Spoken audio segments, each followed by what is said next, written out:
Саламатсыздар ма, құрметті оқушылар. Бүгін біз алгебра 7-ші сынып 6-12 есепті шығарамыз. Бұл жерде бөлшекті қысқарту керек. Енді бұны қысқарту үшін ортақ көбеш жақшаның сыртына шығарамыз.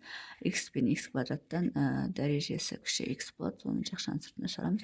X-ті x-ке бөлсек 1 болады, плюс x квадрат x-ке бөлсек x-тің өзі болады, бөлу. X квадрат минус 1-ді екі жақшаға жүктеуге болады, x плюс 1, x минус 1 деп. Сонда мына 1 плюс x пен 1 плюс x-ті қысқартуға болады. Сонда бөлшектің алымында x қалады, бөлігінде x минус 1 болады. Бұл бізде бірінші есептің жауабы. Екінші, a минус a квадрат бөлінген a квадрат минус 1. Енді a минус a квадраттан a-ны жақшаның сыртына шығарамыз. 1 минус a болады, бөлінген мына екі жақшаға жүктейміз. a плюс 1, a минус 1 деп жүктейміз.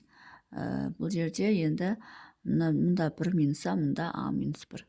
Енді мына жерде минус жақшаның сыртына шығарып жіберейік. Минус a, сонда мына екеуін таңбалар өзгеріп кетеді. a минус 1 болып.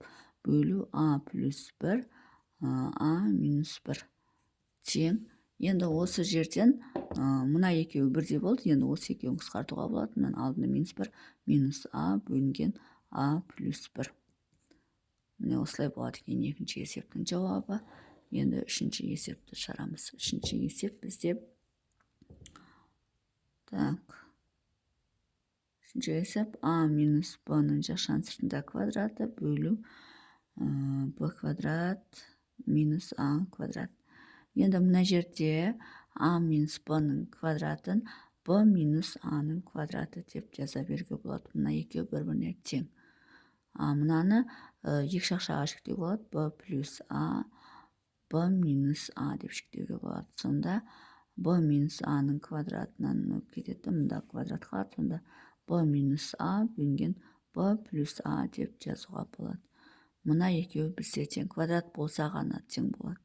Бұл жерде ешқандай минусты шығарудың қажеті жоқ. Төртінші, m квадрат минус n квадрат бөлінген n плюс m-ның жақшаның сыртында квадрат тең. Мынаны екі жақшаға жүктеуге болады. m плюс n, m минус n деп осылай екі жақшаға жүктеуге болады. Мына екеуінің орнын ауыстырса ештеме естіпеді. m плюс n-ның жақшаның сыртында квадрат деп жазуға болады. Мына мен мынаның квадраты кетеді. Сонда бөлшектің алымында m минус n қалады. Бөлшектің бөлімінде m плюс n қалады. Бұл бізде төртінші есептің жауабы. Сонымен есептің шығар жолы осындай. Егер есептің шығар жолы түсінікті болса, лайк басып, комментарий жазып, каналыма тіркеліп кетсеңіздер болады.